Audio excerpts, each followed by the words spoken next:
I always say when I work with parents, it's all about us at the end of the day.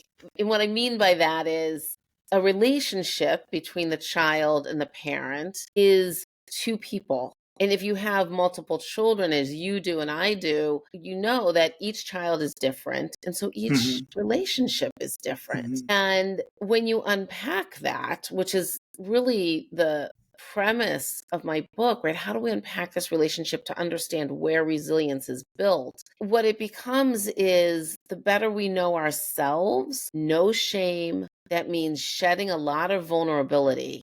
I call it the you factor. The you factor mhm, meaning the parent, because in that mhm. relationship, there's one adult and there's one child. That's true even with our teenagers. We forget sometimes when we're arguing with a teenager or a 10-year-old, even we're the adult, they're not. So much of that is understanding ourselves. Hey everyone, welcome to my podcast, Fatherhood from the Heart. My name is Efrain Martinez, and I'm a father of 6 amazing children, a longtime educator, and a coach. I created this podcast to inspire and open the hearts of fellow men, fathers, and parents who want to grow and develop a greater connection with their children, their partners, and themselves. It shall also inspire in looking at the importance of our personal growth, the desire in looking at old ideas through new lenses, and the discoveries of our hidden potentials. I'm so glad you're joining me today to listen to my podcast. If you enjoyed what you have heard so far, please take a moment to like, share, and rate my show, as this will help me greatly in growing and bringing the wisdom of my guests into the world. Thank you so much for your support. My guest today is Dr. Tovah Klein. Tovah is director of the Barnard College Center for Toddler Development, psychology professor at Barnard College, and author of 2 national bestsellers, Raising Resilience, How to Help Our Children Thrive in Times of Uncertainty, and How Toddlers Thrive. After growing up in Ohio, Tovah graduated from the University of Michigan and holds a doctorate in clinical psychology from Duke's University. Tovah is a proud mother of 3 children who she accompanied along with her extensive work into their life. She worked for over 3 decades with families and children. Her focus on families stems from her interest in the influences parents have on their children's well-being, as well as their joy and curiosity. Her research explores parenting influences and challenges, including work and family, play and emotional development, and parents' affective influences on children's learning. Additionally, Tovah worked with the effects of trauma in children and conducted a study of parenting during the COVID-19 pandemic. Though Tovah has been called the toddler whisperer by Good Morning America, she works across all ages of children and teens. Tovah consults worldwide to media and children's programs, including National Geographic Kids, HBO Kids, and Apple TV+. Additionally, Tovah is an advisor to the Children's Museum of Manhattan, Hunts Point Alliance for Children, Room to Grow, and Ubuntu Pathways in South Africa. In our conversation today, I speak with Tovah about her latest book, Raising Resilience, How to Help Our Children Thrive in Times of Uncertainty. Welcome, Tovah. I'm so excited to have you here with me, and it's such an honor. Thank you for taking the time. How are you doing today? I'm good and I'm excited to be here. So thank you. Tovah, if you could just take a few moments to introduce yourself to the audience, I would be grateful for that. Okay. So I am a psychology professor at Barnard College in New York City. And for almost 30 years, I've been the director of the Center for Toddler Development at Barnard, which is a research and teaching and also community program for young children and parents. And I do research on a number of issues related to children, emotional development, learning, and focusing on parents as well and the impact on children. And just over the years, my work has become more across ages of children, although my day-to-day work is with young children. Thank you so much. You very recently wrote a book, Raising Resilience, And Yeah. today we will speak about that. Can you tell us what inspired you to write this book? Yeah, you never know what life is going to be giving you, but the part of the premise of the book is that uncertainty is always here no matter what. That's a constant. But the idea of the book really started back in like 2015 when I realized the work I do, I have like sort of two pieces to my work that for me go together, but people often think those are two different pieces, which is I work with parents and children on just everyday development, challenges, the parent child relationship. And then I also, my training as a psychologist was in clinical psychology. So I also have a very strong interest in what I call when bad things happen. So Mhm, trauma, whether that's to individuals or collectively, like 9/11 or the shutdown of the COVID, the beginning of COVID. And so I started thinking, the commonality across all my work is that I'm supporting parents to face uncertainty because we face it every day just in our typical life. Like, what's my child's mood? Where are they developmentally? What's the stress in the house? School's closed because it's a snowy day. There's always these kind of random factors out of our control. And certainly when crises happen or something bad, like a fire and you have to leave your apartment, or certainly after 9/11, we're also facing uncertainty. And mhm, so I started to write a proposal for that. I wrote a full proposal for that. And for some reason, life gets in the way. And I had this. And then the shutdown happened in COVID. And I thought, this is really uncertain. I better get back to that book.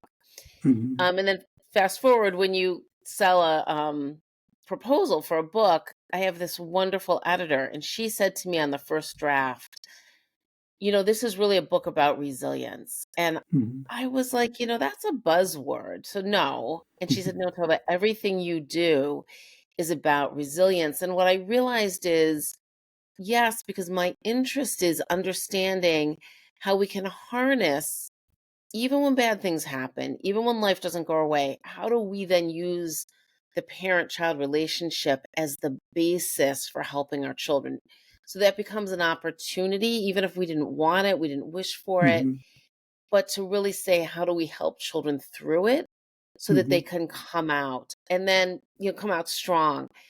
But also to understand that's not just a simple process, but it has to do with what we're doing every single day with our children, helping them get through the hardship when their friend won't play with them or when the math test wasn't what they expected.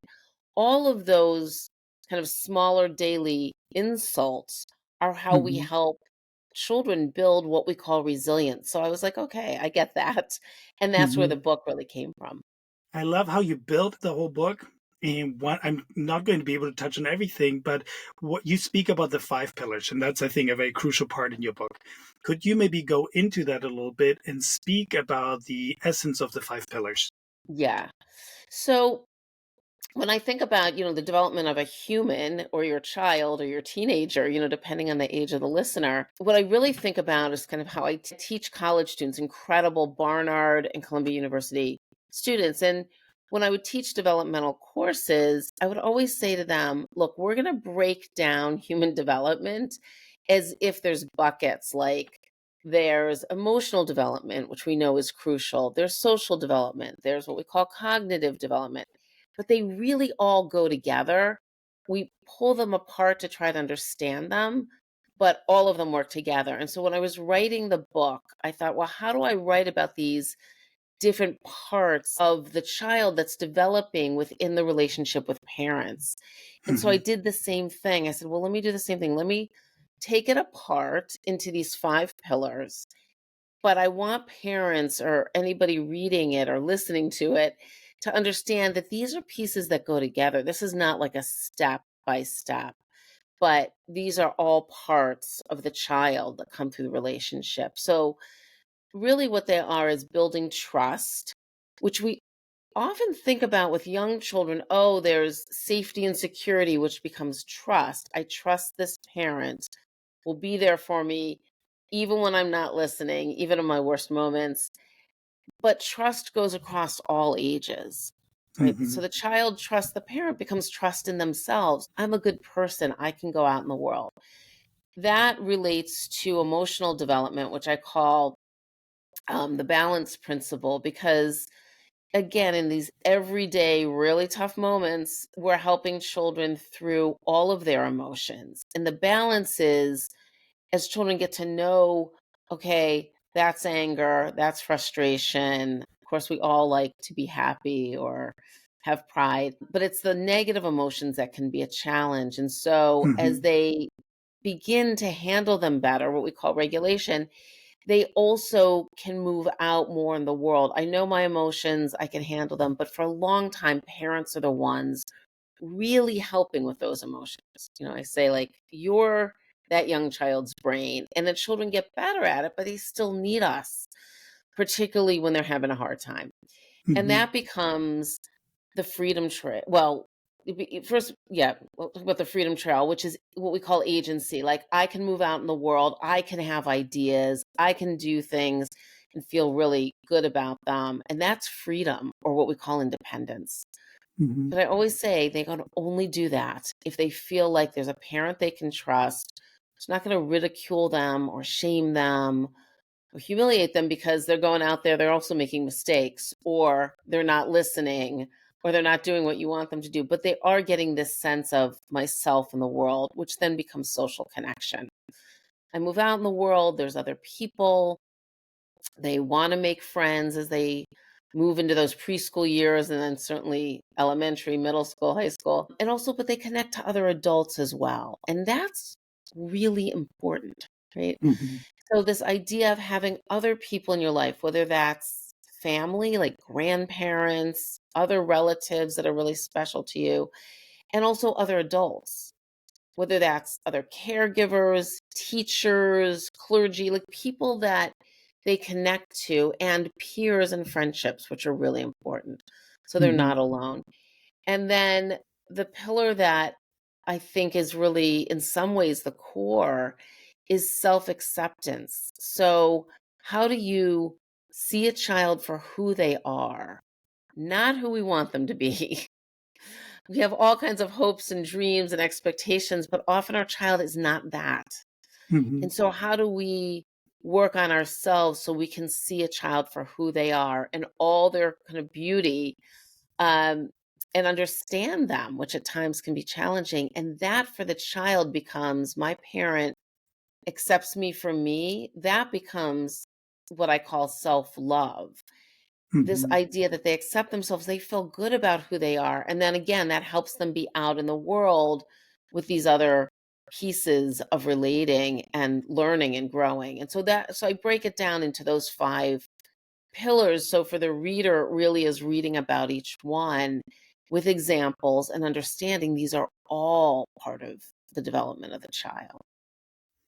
Yeah, you relay it beautifully. I love that you have the reflective parts in the end, and which makes it for the reader come back together.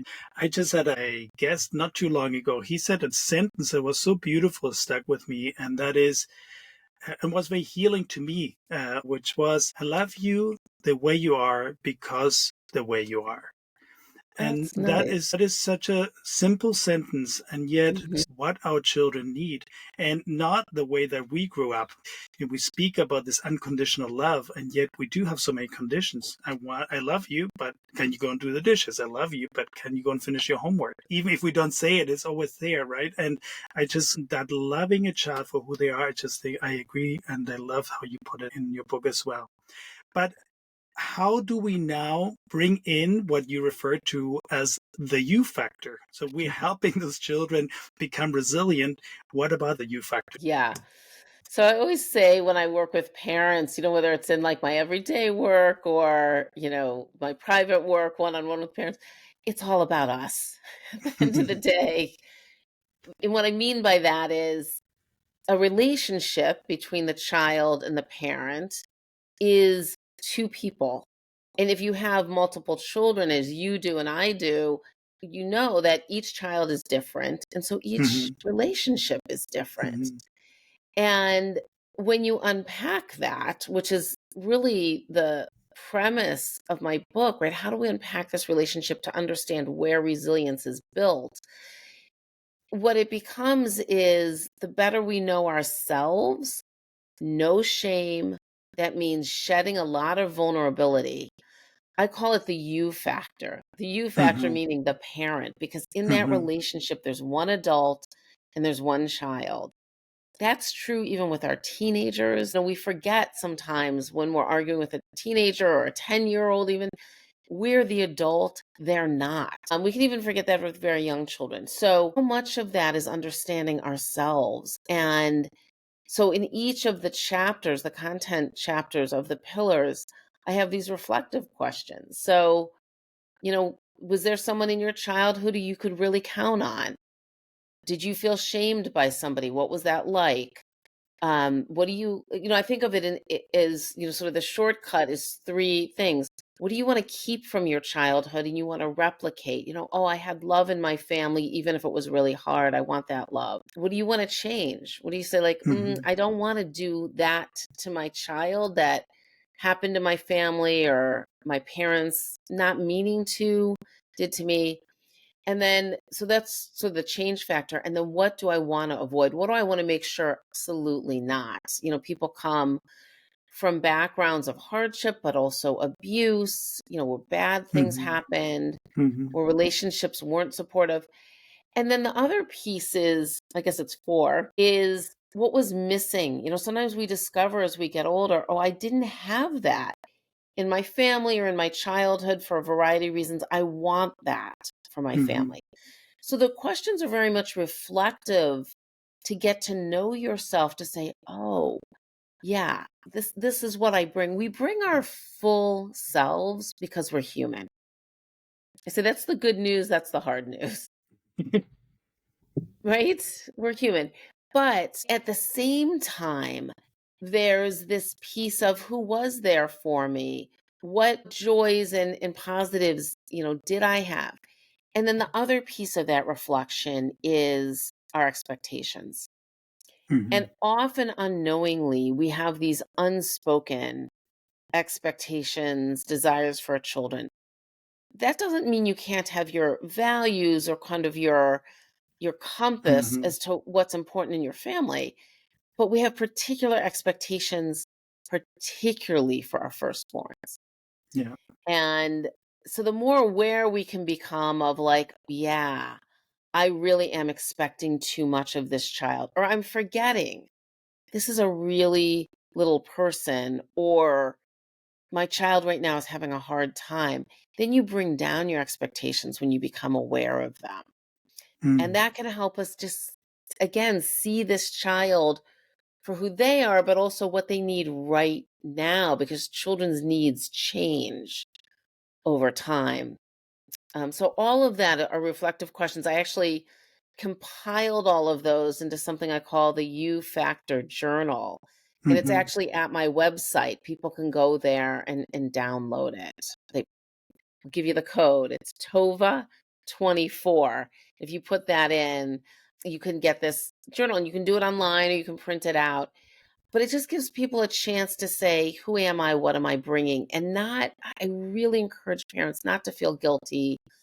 Try to really shed the shame that we all carry and say, like, oh, right, this is who I am and here's what I want to shift, because shifts are possible once we become aware. Absolutely. But the shame factor is also something that can bear us down. I know I have it a lot. I have to work with that very consciously. And I Hmm. like to forgive myself so I can allow new things to come out and to allow to meet my children where they are now. And importantly, I believe you mentioned this as well somewhere, the ability to recognize your own faults, so your own weaknesses, so they too can again learn in that moment. Yeah, absolutely. I think this is one of the most important parts of being in relationship with another human, certainly in this case with a child or a teenager, which is the recognition that relationships are a back and forth and they're often challenging. That's Hmm. part of it. The important piece is that when we disconnect, We've yelled at our children. We've just really missed what they needed and then figured out later that's what my child needed. I was a yeller. Now it's easy to admit it was harder, when my children were younger. But to go back and say, I'm sorry, I should not have yelled like Mhm. that. I got upset. You own your own stuff. Children are Mhm. very relieved because Mhm. even if they're being, if I'm finding their behavior challenging, or a parent feels like they're acting in a way that's just not acceptable at the moment or in this family, we're still responsible for our own behavior. And so going back and saying, I shouldn't have yelled like that, I shouldn't have said that, I didn't understand what was going on, says, I'm going to own my part of it. And parents often say, oh, but then doesn't she expect that they're going to get away with things? It's not that at all. It's not Mhm. saying, I shouldn't have yelled and it's okay that you were throwing those things around the house. It's really saying, I'm going to own my behavior because I want you to know that I still love you, even though I got upset. Mhm. And for children, there's such a relief in that because when we disconnect, they get scared, even if they're acting like they don't care, even if they're yelling nasty things at us. They Mhm. worry ultimately, oh, does daddy still love me? Are we still Mhm. going to be okay? And so that reconnection is a big relief to them. Absolutely. I want to shift over to the question of boundaries, and because that is a crucial part, I think, of the upbringing of children, particularly when they're little, particularly when they're young. Mhm. And you emphasize quite a bit of that, the importance of rhythms, of routines, of boundaries in their upbringing. Can you elaborate a little bit more about growing up Mhm. in these with these elements and what happens when we don't give that to the children? What happens in the absence of that? Yeah, it's a good question. So I always think of this daily rhythm that children need, which is, and actually adults need it too, which is what we call routines. Right? We get up in the morning, there's some routine. If you got a child, you got to get to school, you have to help them get out the door. There's a routine around getting dressed and breakfast. So meals are routines. On the weekends or when you're home, we eat around the same time, breakfast, lunch, dinner, sitting at the table together. There's usually some ritual. I say it's just breaking bread. Don't worry about what they eat. You serve the food, it's up to them what they eat, but you're chatting. There's a bedtime routine. Routines matter because they help children regulate both their emotions and their behaviors, but it also is part of the road to independence. If I Mhm. do the same thing each day, then eventually I figure out when it's time to go to school, I have to put my socks on and then my shoes and then get my Mhm. backpack. But we keep Mhm. helping them do it.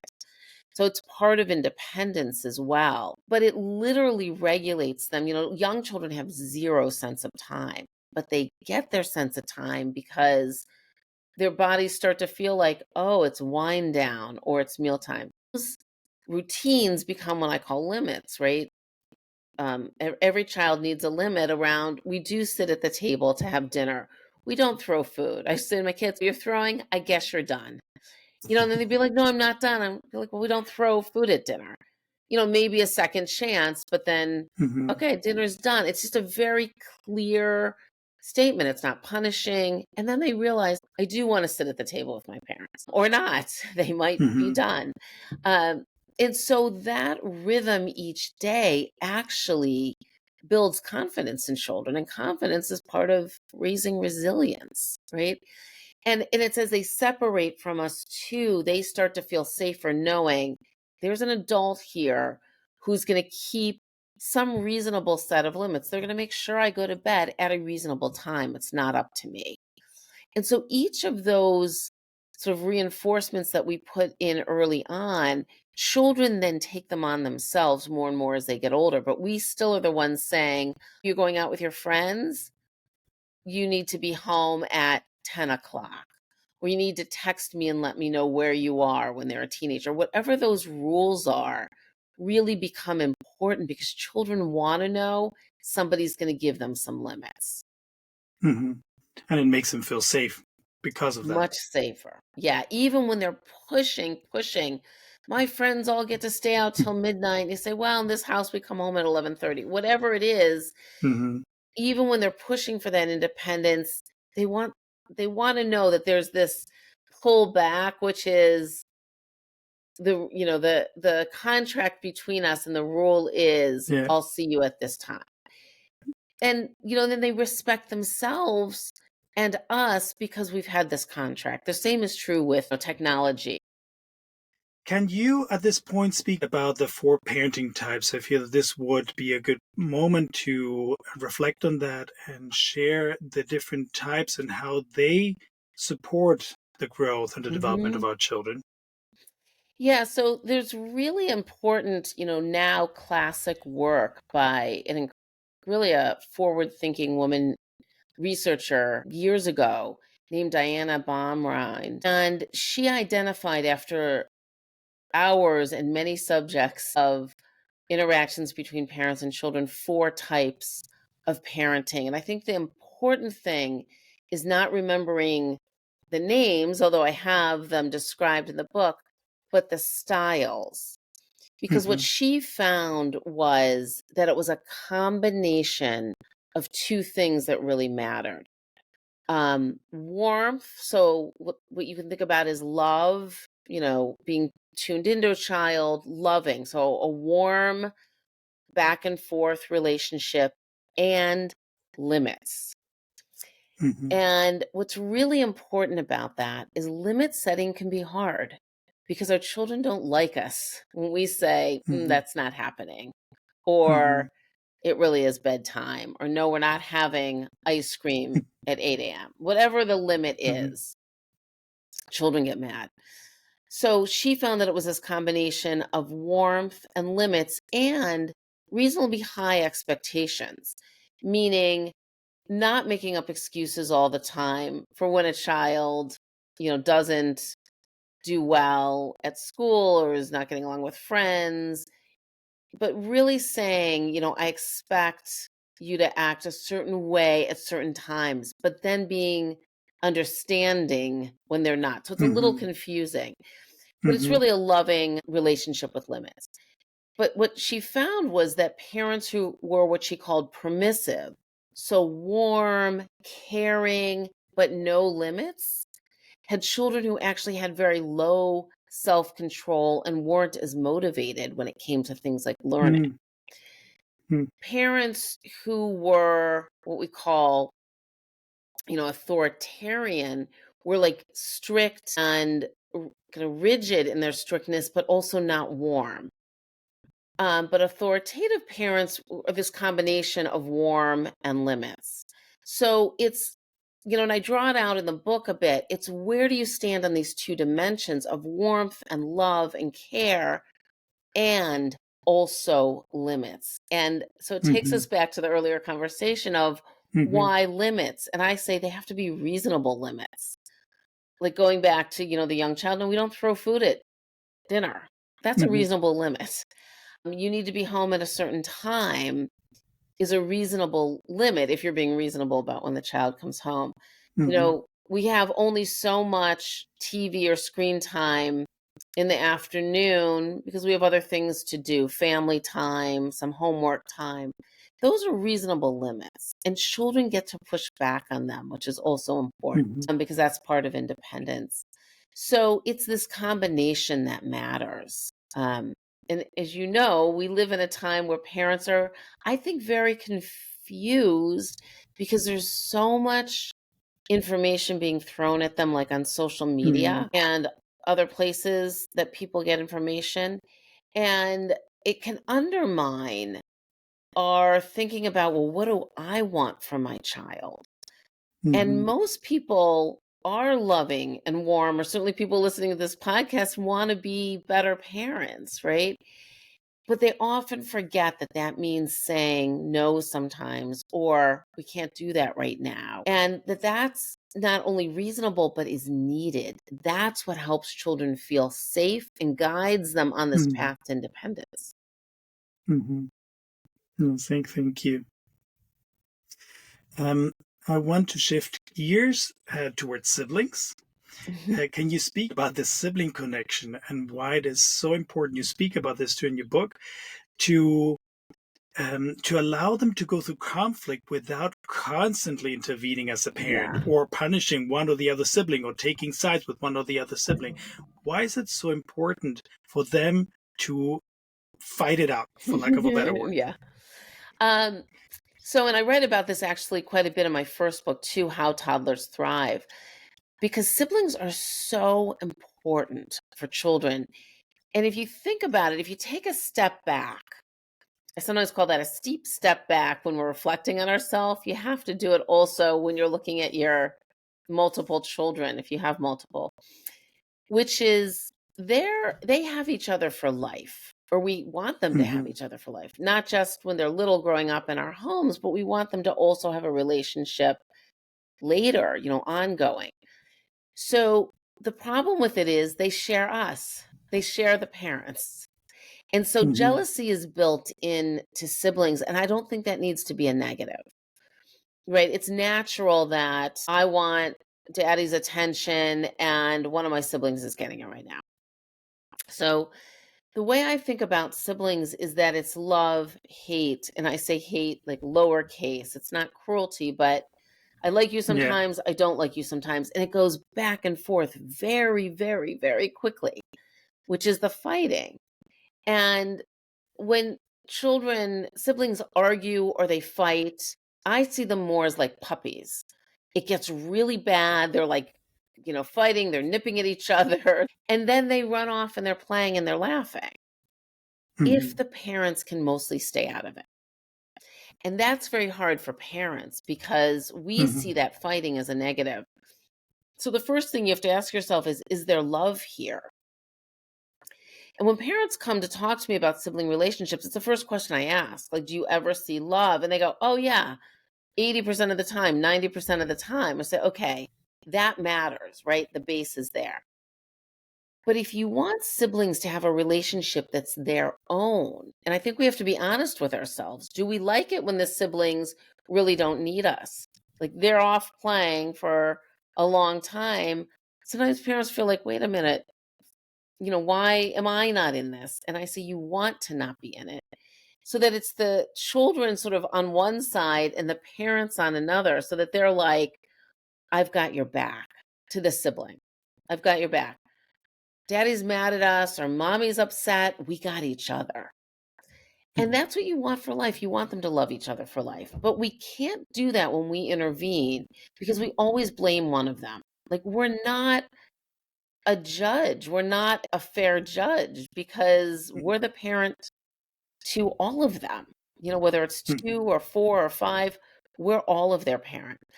And it's very hard to stay out of it. And we tend to go in, I think most parents favor the younger ones.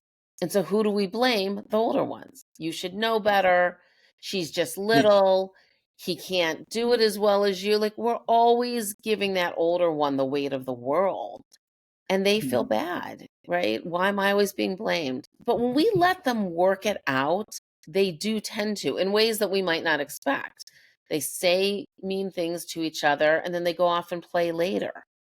Um, or you hear it at school, a teacher might say, your younger one was upset today and I saw her older sister come over and comfort her. And sometimes you can't believe it. You're like, really? All they do is fight at home. But they go out in the world and they're like, we've got each other. But I do say to parents, we can also have our limits. Like at some point, you decide that's just intolerable. But then you have to go in neutrally. Like it's enough. Okay, kids, it's enough. Find something else to do, or everybody go their separate way. And they usually go, no, no, no, we want to be together. And you think, really? You're fighting like crazy. But as soon as you try to break it up, but you have to go in this very neutral way, which I will Hmm. admit as a parent is hard. So it has to be, okay, everybody, that's enough. Like the fighting is too much, or the screaming is too much, or the unkindness is too much, but it has to be an equal thing. Otherwise, we just increase the jealousy. Yeah. Thank you. Tova, there's no family that doesn't have internal struggles. And unfortunately, as I think the statistics are, over 50% end up in separation or divorce. Divorces are not only painful and stressful, but leave everlasting trauma and pain, especially for the children. How can parents help their children work through a divorce and later through the traumas that it may cause? Hmm. So it's an important question. I've actually been doing over the last, I guess, decade now, like even before the pandemic, but certainly with the pandemic, a lot of work with parents around co-parenting. And I think the important thing to know is it can be traumatic for children, but it doesn't have to be. So it's not for every child. It's stressful. It's not usually what a Mhm, child wants, but it doesn't have to have lasting negative impact. And that really comes from parents working very hard because if you're getting divorced, there's something that led to the divorce. It doesn't happen mhm, overnight. Most of us don't just wake up, but it also can be. It can be a crisis moment that leads to divorce. But it's usually, a background, which is for parents to very much recognize this is about us, not about the children.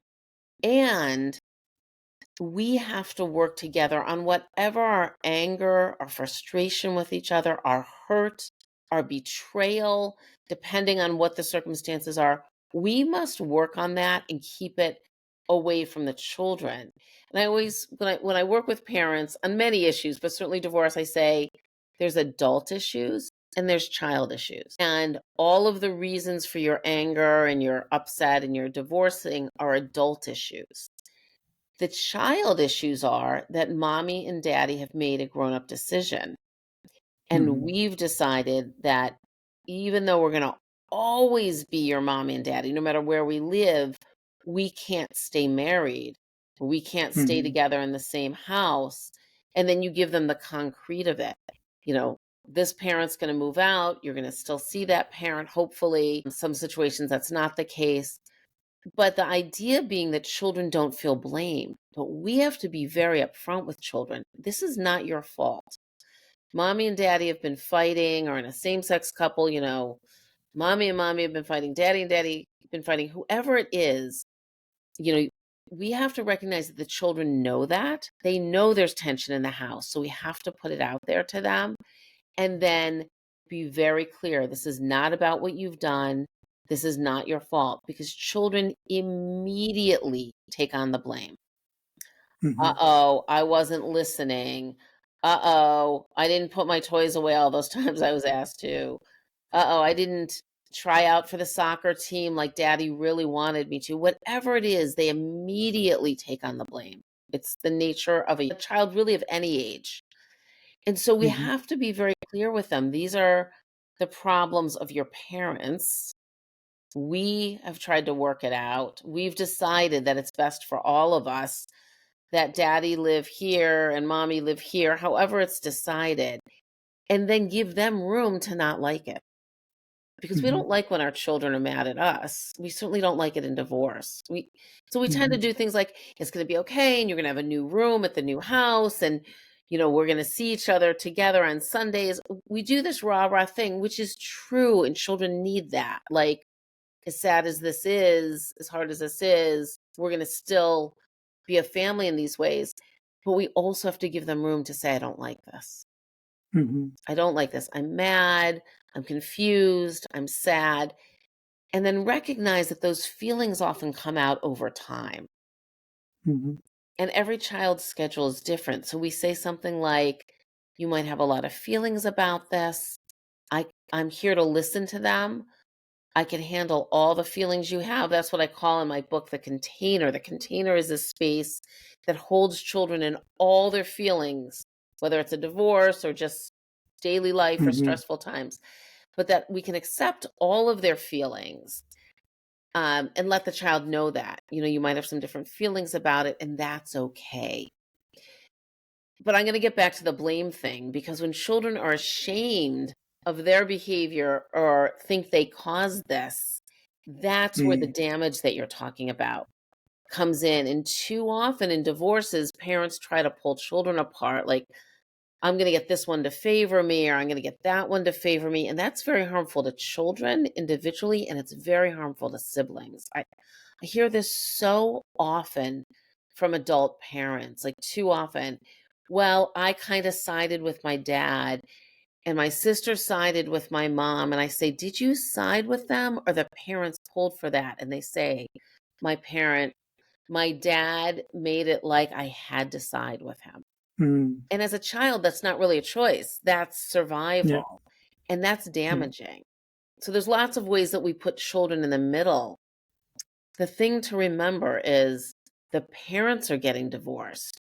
The children are not getting divorced from their mom or their dad, Mm. right? And so we have to keep that in mind, that from the child's perspective, it's you're not divorcing me, you're divorcing the other parent, but we have to message that to the children. I'm still Mhm. mommy, I'm still daddy. We're going to still love you no matter what, no matter where we live, all of that. And I have some examples in my book about family tension and putting it out there for Mhm. children. Like you might have Mhm. noticed that we've been arguing more, and you have to talk about it because otherwise children Yeah. take it in like, uh-oh, they're arguing, they're not saying anything. I must be really bad because it's a secret. That's very scary Mhm. to children. Yeah. Absolutely. Yeah. Thank you. And how do you help children incorporate new partners, new siblings, a patchwork family? I mean, Yeah, that's also. I mean, my experience has been great so far, but I also know of families in situations where it hasn't been. And yeah. then, how do you, as a parent, how do you help the child come into the fold of a new New family family. dynamic? Yeah, it's a big question because there's a lot of individual sort of uniqueness to every situation. But I would say the core of it for the child is that we have to respect their timeline. Hmm. So, I can think of situations where children just, depending on their age or the nature of the breakup of their parents, aren't ready to openly embrace a new partner. So maybe you Hmm. introduce a new partner. I always say to parents in these situations, wait till you're really in that relationship in a strong way, because what you don't want is a lot of coming and going. Hmm. If you can avoid it, that's harder for children. But when they have the stability of parents, or the parents are divorced and they have stable relationships with each parent now in new settings, right? It's physically separate, but and then you introduce a partner, some of that is doing an introduction, but not expecting open arms embracing, because often it's not. And then over time, children start to build a relationship with that person. If you're in love with this person, they see that, they feel that. But what's their fear? Their fear is that they're going to lose that parent. Uh-oh, Hmm. if daddy has a new partner, what does that mean for me? It always goes back to the child. Yeah. Yeah. So some Absolutely. messaging, both in action and in love and in words, because we always think it's words. I'm like, it's much more than words. It's action and love too, which is, I have this new person in my life. That doesn't change how much I love you. That doesn't change that I make you dinner at night. That doesn't change that I put you to bed, right? So that there's this consistency that they're hearing and that they're seeing. And Hmm. then a slow introduction. And then sometimes depending on the child, depending on the new partner, there are routines that can get incorporated. Oh, this new person in my life likes to bake and I like to bake and we bake together. Or, you know, she or he likes to go running and I've taken up running as a teenager. Like, so there's ways that you can incorporate this connection that you find. And then the child starts to see, oh, there's actually something good in this. And daddy or mommy is happy. Hmm. Because as they see that, they can take in that new person even more. Yeah. Thank you.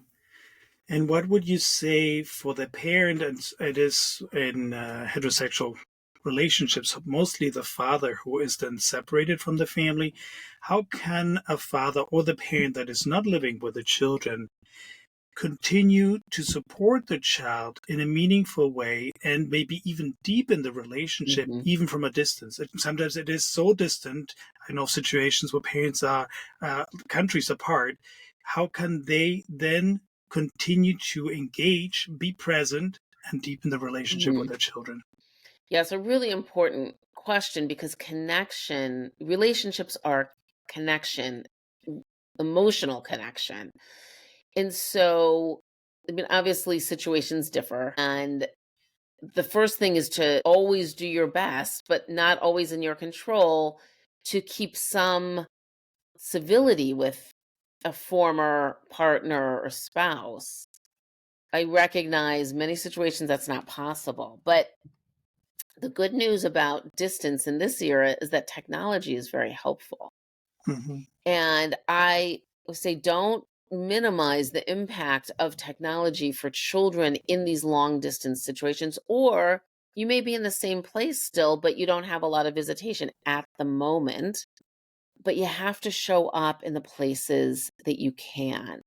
And what I mean by that is, I've worked with parents who are so resentful of the breakup and the court and everything going on that they're sort of like, I'm not going to show up for just a half hour for that. And I say, yeah, you are, for your child.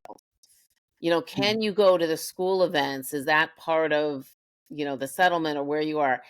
It's almost like reorganizing your life a bit in this hopefully somewhat temporary, when you're really disconnected, show up where you can, but also finding commonalities with your child. So we both, we enjoyed book reading together when you were little. Now you're a little older.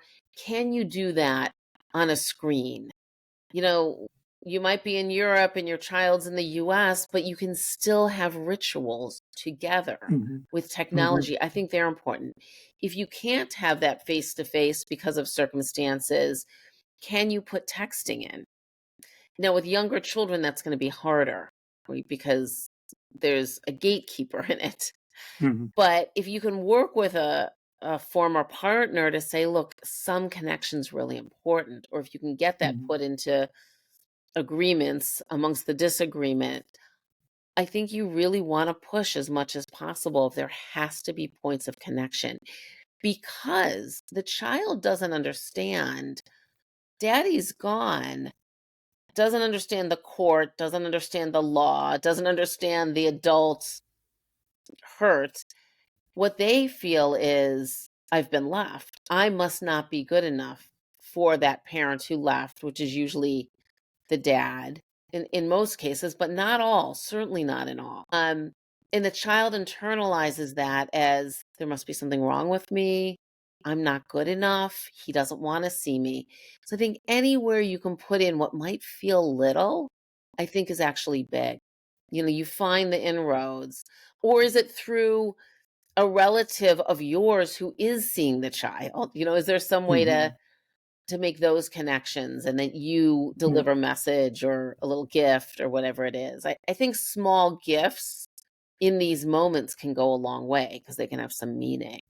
And if you can Hmm. have the same, there's all kinds of ways to think about, my child has this, whether that's a little stuffed animal or a Lego, some Lego that you did together, and I have it too, Hmm. and then Hmm. connecting that way. And then teenagers, certainly, they're in a whole other world of, whether it's social media or the computer game that they like to play. And can you have an interest in that, even if it's not something that's really of interest to you, but it Yeah, becomes your interest? absolutely. Because Yeah. that's connection. And then you ask them about it. So you're Hmm. still playing that thing, what's going on? What level are you at? Whose room are you in? Whatever the pieces are. Absolutely. Yeah, I remember doing that with my son when we were living apart, and he just introduced me to video games, and I was really bad at it. There were some just could not get, and he had a laugh about that. He Yeah. enjoyed doing that, and then there was where I just started pressing buttons, and I won by accident, and he Yeah. was really impressed. And just Yeah. like that part, that created that connection. So absolutely, And I love that. you bring up something really important, which is this shared joy, right? These moments Hmm. of laughter, which we have at home with our children. Even on the hardest days, there's usually some moment of shared joy, Hmm. even if it's brief. Hmm. But you can do that through a device, a computer, a handheld device, and you laugh together. Or that he thinks, oh Hmm. my gosh, my dad can't even play the easiest game, but it's funny and it's Yeah. fun. that's going to stay with him even when he can't see you. Yeah, absolutely. Thank you so much. I'm going to ask you a couple more questions that I ask all my guests. The first one is, if you could go back in time and speak to your younger self, what would you tell her? I would tell her a couple of things. One is, I would say, you're okay, even though you don't march to the same drum that other people do. Like, you're okay. It's not you. Because it's hard to be an outsider. It's hard to think differently. I would also say, you're going to be okay. Like, just chill out a little. You're going to be okay. I love that. Yeah. Is there anything that you would have liked to hear from your father that was never said? I have to say, this is not hyperbole. I had genuinely about the most loving, caring father that I could have had. I Oh, had a that's tough beautiful mother. to hear. I had a complicated mother for sure. But so much of what I do and know is the Hmm. love from both parents, genuinely. But my father was my rock. I honestly have Mm, to say, and he just died a few years ago. And he really is the one who taught me about not only saying I love you and meaning it, but mhm, just being a base, an mhm, unconditional base and connection and fun, not made up fun, but just because we enjoyed each other when I was a mhm, child. But he also messaged me that, going back to like, what would I say to myself? He did message that to me. You're okay. It's not you. You're okay. It wasn't always enough to compensate for all the other messages that the world was giving. But I would be hard pressed to think of like what else he could have said to me. mhm, And in fact, I always say, I wish that everybody could have my dad. And my friends were always like, often, and certainly once he died, were like, your dad gave us something that our dads couldn't. So I was I that's mean, I beautiful. know how lucky I Hmm. was, genuinely, Hmm. how lucky I was. Hmm. Yeah. Yeah, you don't hear that very often. Mm-mm. I think, particularly with dads, there's always something that where he was too stern, or I wish he had said he was proud, or had Yeah. accepted me, or whatever. So, wow, Yeah. And feels I will say, special. my dad did it often, even without words. Like, I'm not sure that my dad ever said to me, I'm proud of you. I felt it. He Hmm. would just look at me with a smile or a hug or a hand on the shoulder. He Hmm. kind of said it in his actions. Hmm. Um, yeah, and by not judging me. He Wow, really didn't. He didn't, even when I did sort of messed up bad things, he was like, yeah, kind of be like, yeah, as if messaging, that's part of life too, honey, which was really important. that's beautiful. Yeah. A gift. A gift. And I know it. Yes. I savor that. Yeah. Thank you so very much for taking time to come on to the show. I will put everything in the show notes. If you had to summon up the book in one core message, what would it be? I think I'm going to give you two core messages. Okay. For every parent listening, you probably have some moms listening to, dads out there, dads, whether you're with your family, separated from your family. Two things. One is, listen to your child. All we want to do is talk, correct, over talk.